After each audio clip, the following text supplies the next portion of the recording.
Halo semuanya, perkenalkan nama aku Indra Sugiarto, founder dan CEO dari Masuk Kampus. Dan di video ini aku pengen menjelaskan ke kalian salah satu pertanyaan paling basic dari teman-teman atau adik-adik kelas 12, tapi masih sering banget kalian tanyain, yaitu apa sih Kak perbedaan dari SNMPTN, SBMPTN, dan juga istilah yang paling baru UTBK. Nah, aku akan coba jelasin supaya kalian paham apa perbedaan dari tiga istilah tadi. Jadi, untuk masuk ke PTN, Perguruan Tinggi Negeri, program sarjana 4 tahun, kalian harus melalui proses seleksi. Nah, jadi di sini yang akan aku jelasin adalah untuk sarjana. Kalau untuk vokasi atau untuk PTS, itu jelas jalurnya akan sangat berbeda. Jadi bagaimana proses seleksi ini? Seleksi menuju kampus PTN program sarjana diatur oleh LTMPT, Lembaga Tes Masuk Perguruan Tinggi Negeri, yang mana lembaga ini baru dibentuk pada tahun ajaran 2018-2019. Jadi adalah tahun kedua LTMPT mengurus seleksi masuk menuju PTN di bawah naungan Kementerian Ristekdikti. Jadi jangan sampai salah, karena seleksi masuk PTN ini di bawah naungannya Kemenristekdikti, bukan naungannya Kemendikbud.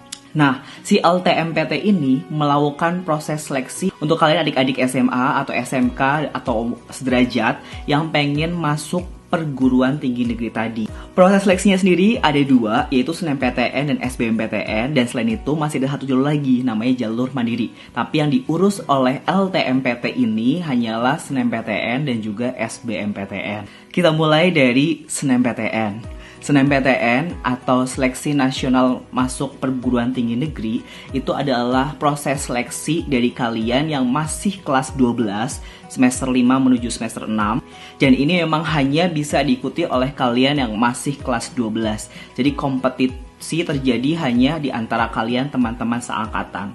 Nah, jadi jalur SNMPTN ini pemerintah atau di sini LTMPT itu melihat bagaimana track record akademik kalian dari semester 1 sampai semester 5. Sangat tidak disarankan pada proses seleksi SNMPTN ini kalian lintas jurusan. Artinya, kalau kalian adalah anak IPA yang mana nilai raport kalian terdiri atas komponen mata pelajaran IPA, maka sebaiknya memilih rumpun Saintek jurusan kuliahnya.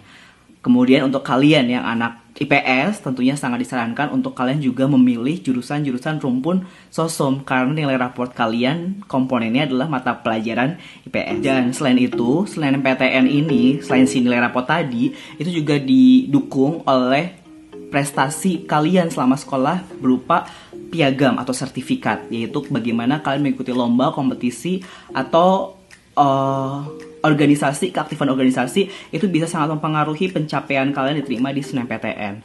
Jadi siapkan dokumen tersebut dari sekarang supaya nanti ketika pendaftaran SNMPTN dibuka mulai Januari 2020 kalian sudah siap.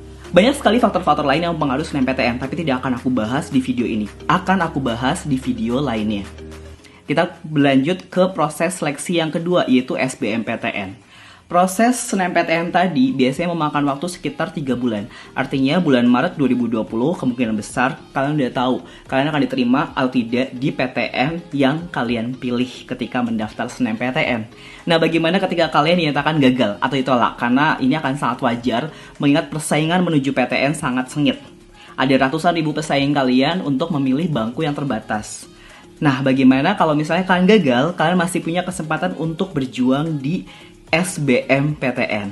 Nah, tapi kalian tidak bisa langsung ikut seleksi SBMPTN. Loh, kenapa nggak bisa? Karena ada tahap sebelum SBMPTN yang harus kalian lalui. Nah, tahap itu namanya UTBK. Jadi, si UTBK ini adalah ujian untuk mendapatkan nilai, yang mana nilai tersebut akan kalian gunakan untuk mendaftar proses SBMPTN. Jadi itu perbedaan antara UTBK dan SBMPTN. UTBK adalah nama ujiannya untuk mendapatkan sebuah nilai. SBMPTN adalah proses seleksinya untuk kalian memilih jurusan dan juga PTN yang kalian inginkan. Nah, jadi sebelum SBMPTN, kalian harus ikutan dulu UTBK. Aku bahas dulu UTBK. UTBK ini adalah ujian tulis berbasis komputer.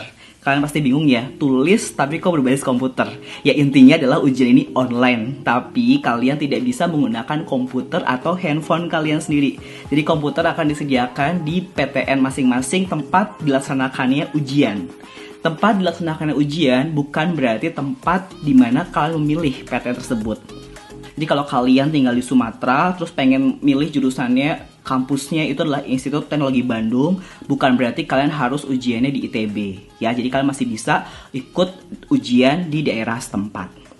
Nah, proses seleksi ini itu bisa 1 kali atau 2 kali, terserah kalian. Nah, perbedaan lain dari SNMPTN dan SBMPTN adalah kalau SNMPTN itu gratis, ditanggung oleh pemerintah, sementara kalau SBMPTN atau di sini UTBK dulu, itu prosesnya berbayar. Jadi, untuk ikut ujian, kalian harus membayar uang senilai Rp200.000 per 1 kali ujian, kecuali kalau kalian mengikuti proses UTBK ini melalui program bidik misi. Jadi untuk bidik misi tidak dikenakan biaya tersebut. Kita akan bahas proses UTBK yang lebih detail di video lainnya. Jadi sekarang aku masih ngebahas secara umum ya guys. Nah, si UTBK ini kan bisa ujian sekali atau 2 kali. Nah, ketika ujian nanti keluar nilai. Nilai mana yang dipakai ketika ujiannya 2 kali? Adalah nilai tertinggi. Jadi saran aku, sebaiknya kalian memang ujiannya 2 kali. Karena bukan nilai terakhir yang harus diambil, tapi nilai tertinggi. Kalau emang ujian pertama lebih tinggi daripada ujian kedua, maka ujian pertama yang dipakai untuk proses seleksi di SBMPTN. Di SBMPTN, kalian akan memilih 2 prodi. Jadi, 2 jurusan tadi, kalian tidak harus pada satu PTN yang sama. PTN-nya bisa berbeda. Dan kalau dulu, PTN ini dibatasi ada namanya zona wilayah. Tapi mulai tahun ajaran terakhir kemarin, tidak ada lagi pembatasan seperti itu. Dimanapun kalian ujian, kalian bebas memilih mau PTN, apapun yang ingin kalian kejar. Bagusnya dari skema ini yang terbaru adalah ketika hasil UTBK nilainya sudah keluar 10 hari setelah ujian, kalian bisa menakar sendiri, bisa tahu langsung oh nilai kamu berapa, maka jurusan atau PTN apa yang sebaiknya kamu kejar. Nah, proses ini perlu penalaran yang cukup baik, sehingga kalau kalian nanti butuh konsultasi, kalian juga bisa direct message ke Instagram Masuk Kampus atau UTBK SBMPTN atau Instagram aku pribadi @indra.sugiarto. Nah, bagaimana kalau misalnya sudah selesai SBMPTN, kalian masih dinyatakan gagal juga? Apakah kalian sudah tidak bisa ikut seleksi menuju PTN? Tenang dulu, jangan berkecil hati, karena kalau SNMPTN sudah selesai, SBMPTN sudah selesai, masih ada 1 lagi kesempatan kalian masuk ke PTN, yaitu ujian mandiri. Nah, tapi ujian mandiri ini tidak dibawahi oleh LTMPT. Ujian mandiri ini dibebaskan untuk setiap PTN menentukan bagaimana seleksi itu akan terjadi. Apakah menggunakan nilai UTBK yang sudah pernah kalian kerjakan, itu bisa jadi, atau bisa juga si PTN ini mengharuskan kalian ikut ujian lagi atau tes lagi. Nah, jadi gimana? Sudah jelas? Antara 3 seleksi tadi, ada SNMPTN yang menggunakan nilai raport dan juga prestasi. Kemudian yang kedua adalah nilai UTBK yang digunakan untuk seleksi SBMPTN. Kemudian yang ketiga adalah jalur mandiri, yang mana itu bisa pakai ujian lagi di kampus yang kalian tuju, atau menggunakan nilai UTBK yang sebelumnya. Apapun itu, seleksi yang harus kalian lakukan, sebaiknya siapkan dengan matang, jangan dadakan, jangan bingungan, cari tahu kalau masih nggak tahu, jangan malu bertanya, karena segala sesuatunya perlu persiapan. Kelas 12 bukan waktunya lagi main-main, udah saatnya kamu serius menata masa depan. Semoga sukses menuju kampus impian kamu. Sampai jumpa di video berikutnya yang akan aku detailkan penjelasan tentang SNMPTN, UTBK, SBMPTN, dan juga jalur mandiri. Makanya, jangan lupa follow atau subscribe channel ini karena akan ada banyak video bermanfaat lainnya.